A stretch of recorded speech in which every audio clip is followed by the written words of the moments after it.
جی دسمبر 2024 پاکستان کے لیے پھر بہت زیادہ اہم ثابت ہوا، جس میں جو سابق ISI چیف فیض حمید کو، جن کو اگست کے اندر حراست میں لیا گیا تھا،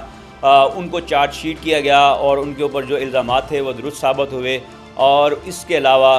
پھر ملٹری کورٹس تھیں، اس کے حوالے سے سپریم کورٹ کا ایک فیصلہ آیا اور انہوں نے کہا کہ سپریم کورٹ کے فیصلے کے نتیجے میں کہ ملٹری کورٹ جو ہے وہ سزائیں دے سکتی ہیں، جس پر پھر جو تحریک انصاف کے کارکنان تھے جنہوں نے مئی 2023 کے اندر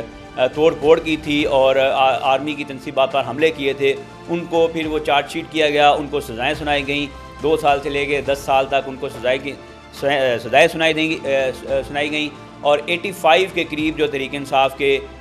جو ورکرز تھے، ممبرز تھے، جو وہاں پہ ملوث تھے اس طرح کے اٹیکس میں، ان کو سزائیں سنائی گئی۔ اس کے علاوہ ایک اور بہت بڑی امپورٹنٹ ڈیولپمنٹ ہوئی کہ تحریک انصاف نے